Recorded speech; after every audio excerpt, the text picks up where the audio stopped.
How to make silicone doll pendant. At first, put the mold into the drip molding machine for the initial coloring of the finished product.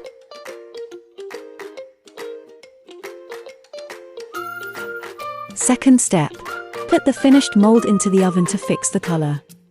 Third step, fill the mold with the base material and bake it into shape again. Fourth step, use the hot and cold press to press the two molds together.